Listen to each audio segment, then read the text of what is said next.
When we think of somebody as agile, the first thing that comes to our mind is their ability to be fast and nimble, change directions quickly and so on. Of course, speed is a massive part of it, but agility in martial arts transcends basic physical quickness. It's about the fusion of mental acuity combined with athletic agility, enabling you to anticipate, react and adapt instantly to your opponent's movements. It's about making the right moves at the right time. And in this video, I'll be teaching you how to level up your agility for peak athletic performance.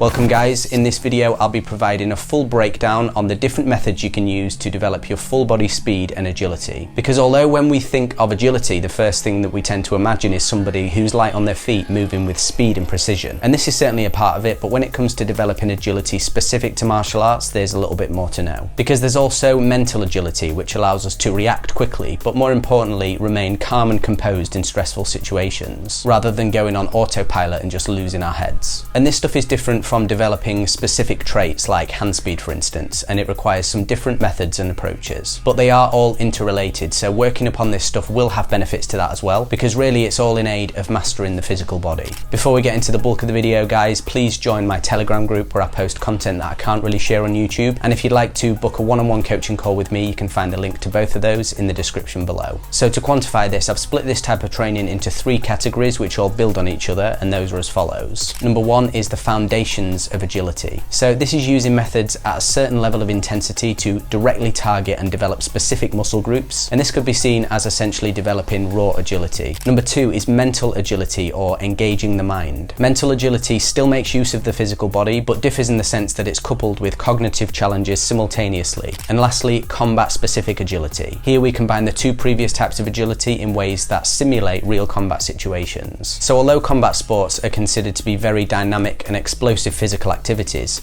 most martial artists actually aren't very agile, and this is because they either focus too heavily on performing techniques in a very static way with little creativity, which is something that traditional styles tend to suffer with the most, or they're placing too much focus on strength and conditioning methods that don't promote development of the type 2 muscle fibers, which are commonly referred to as fast twitch, and those are associated with speed, explosiveness and agility, as opposed to type 1 fibers, which are more associated with endurance activities. The good news though is that the muscle fibers can be converted from type 1 to type 2 with the right type of training done at a sufficient level of effort or intensity. And this level of intensity is perhaps the most important point here, because a person might be using the correct methods but just performing them at a level of intensity too low to provide sufficient stress for the body to adapt. For example, look at this exercise here performed at different levels of intensity. The version on the left is not executed at a sufficient level enough to develop agility, because the physical momentum of these lateral movements is allowed to settle, or I would say discharge, too much before the movement is initiated once again in the other direction. So there's a kind of minimum threshold of intensity that you'll need to work to in order to develop your body using this kind of training. And this is going to be different depending upon your starting level. And you can only really tell if you're moving at a sufficient level of intensity by how stressful the moves feel for you to perform. And the measuring stick for this should be that they are very challenging to do, like you haven't got a chance for the muscles to rest before you have to move explosively once again. And this might just sound like common sense, but in actual fact there's a huge proportion of martial artists who are under the impression that they're training with a sufficient level of intensity, but are unaware they actually have far more to give than they're currently expressing, and the result of that is a plateau because the body sees no reason to develop further. So to develop this, there are 4 methods that I recommend. The most simple is to dedicate some of your training sessions during the week to working at a pace where you're pushing yourself outside of your normal comfort zone. Not to exhaustion by any means, but just enough to where it becomes quite challenging. Either that, or you can do what I prefer, which is instead of dedicating whole sessions to this, you can make sure during a portion of every training session that you're going a little bit harder and pushing yourself. And a good way to do this is to work at a moderate pace for 2/3 of your set or round, then for the last third push a little bit harder. For example, if you were performing an exercise for 30-second intervals, go moderate for 20 seconds and then push a little harder for that last 10. And you can apply this to the majority of different training methods that you use. Like if you're working on the bag in 3-minute rounds, you can work moderate for the first 2 minutes, then go a little bit harder and more intensely for the last 45 seconds to a minute. Next is using the agility ladder, which is one of the best methods for developing fast feet and coordination. The ladder is awesome because it's just so focused on this specific area of agility, meaning it's literally just about training yourself to move as fast as you can. And that's also why it's included in this foundational section. I like to do 3 rounds of these, engaging in various movement patterns like quick switches of the feet and lateral movements involving precise placement of the feet. And this is why you really do need a physical ladder, or at least one drawn on the floor, because you can do the movements without that, but that removes the need for the precise placement of the feet and won't be as effective. So I recommend starting slowly and be relaxed to get familiar with the movements, then speed up each round until you're going at the maximum speed that you can handle, while still being able to maintain the correct placement of the feet in round 3. As mentioned already, the barometer to know whether you're doing this correctly is that your muscles should feel like they get 0 respite. As soon as you've engaged them into one position, by the time you've settled down, you should be having to move again immediately in order to continue. The next method is performing short rounds of plyometric exercises at an intense speed. And again, this is another incredibly effective method because it's all about moving as fast as you possibly can. Some of my favourites are the ones that you're seeing on screen now, which I like because they're very translatable to martial arts for things like footwork and direction changes. And notice the pace at which I'm moving here. Whether these are going to be effective for you or not is contingent upon getting that right. My muscles are under constant stress when I'm doing these, which forces adaptations in the body to be able to perform them more easily. And the way it feels is like I'm forcing myself to keep moving continuously throughout. If I was having pauses between these and allowed myself to rest, even for a split second, some of the benefit of this would be lost. And again, this is one of those areas that a huge proportion of martial artists get wrong, is they're simply not pushing aggressively enough in this type of training, which results in them not being able to develop that next level speed, agility and movement. The next category we're going to be looking at is mental agility, where we integrate cognitive challenges to push our training into new territories. Because what use is physical quickness if you can't apply it effectively, because your brain is sluggish and your reaction times are slow. Developing mental acuity helps with focus and concentration, giving rise to quicker decision making, and the aim is to develop this to a level where it just becomes instinctual. I do not hit,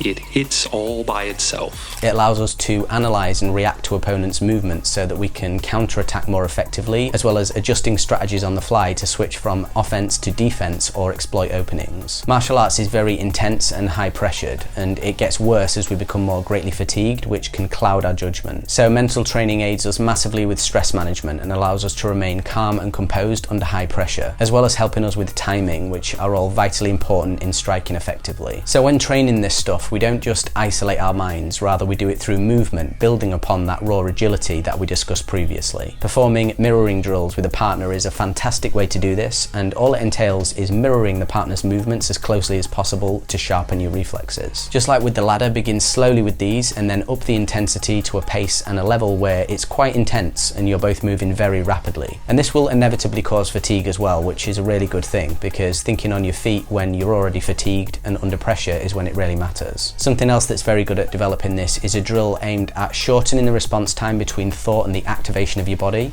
helping with reactions and focus. You simply have somebody call out numbers and direction changes that are correlated to specific actions. Or alternatively, you could make a recording on your phone of yourself doing this if you're training on your own. I recommend mapping the numbers 1 to 5 to actions you've chosen for a specific time period. It's not really important what those are, so long as they force you to make quick movements. So for instance, maybe number 1 is to touch the floor with your left hand, number 2 with your right, and number 3 might be a tuck jump, etc. Or you can do it with directional changes instead, with the commands being forwards, backwards, left and right, and incorporate stance switches as well as full turnarounds as well. And these can be constructed to different levels of difficulty depending on the frequency of those commands. And the last category is combat specific agility training. So it's basically combining that raw physical speed, which is the ability to shift our bodies rapidly and explosively, with the mental training to be able to react on a dime and be able to actually apply that physical quickness when it counts. And to develop this, I recommend some of the following methods. Shadowboxing with random calls. This is similar to the drill we already illustrated previously, but now you're doing it specifically to shadowboxing. And these drills will force you to think on your feet while maintaining form and technique. And you can incorporate as few or as many commands as you would like, depending upon the difficulty of the round you're going to be training in. To make this more difficult, just do your normal shadowboxing rounds with these commands so that your movement's more natural and you're not just waiting in position for the commands to be called. And this will also make some of the commands difficult if you're midway through a technique, because you'll have to account for resetting your balance and maintaining composure, etc. etc. Another method are simple reaction drills such as these, where you have to react to your opponent's jab by immediately throwing a counter jab as soon as you feel them contact your hand. And for the first part of the round, one person will dictate when the jab is thrown and the opponent will react with his counter before switching places. And this can be made more competitive by attempting to bait your opponent's counter when you don't actually intend to strike first, and then it can become a bit like a point scoring drill. And then you can build further on this and do something like constrained sparring using only certain techniques, which will make you think quicker and be more creative. And I remember when I used to train in Taekwondo, they had us do this quite a bit. So one person could use their legs and the other had to use their hands, and then they would switch it mid-round. And this type of training will once again promote creativity and force you to move from suboptimal positions and angles, which will improve physical as well as mental agility as a byproduct. And lastly, one of the most effective things you can do is simply to perform agility exercises when you're already heavily fatigued. This tests both your physical ability and mental resilience simultaneously, forcing you to keep performing despite that heavy stress. So everyone can move well and strike rapidly when they're fresh, but what about when you're tired and depleted? That's when it really matters and how many fights come to an end. Not always because the winner was more skilled, but usually because he could remain composed and on point even when he was very tired. And so this is super easy to implement. You just need to change the order of your workout. Instead of using the ladder as maybe part of your warm-up, do 3 fast rounds after the rest of your session when you're already tired. And make sure when you're doing this that it's not the pace that you would use as part of a cool down. It needs to be challenging as well as stressful to the body in order to work. And you'll probably find that your coordination isn't as good and your thought processes are slower, which leads to more errors with your feet placement and things like that. But that's the point. It's about becoming comfortable with being uncomfortable and still performing despite all of that stress, and developing that mental resilience to keep going when your mind is screaming at you to stop and give up. So by integrating these drills into your training, you're going way beyond just working at moving faster, and you're leveling up your ability to make rapid decisions and adapt instantly to new situations. Remember to train all of these in tandem together, because having just one part of agility is great, like the physical, but to be a more complete athlete, you'll need to work upon those mental aspects at the same time. Thank you for watching today, guys. If you'd like to know more about the correct level of intensity to be doing this type of training at, then I suggest you watch this video next, and I will see you in the next one.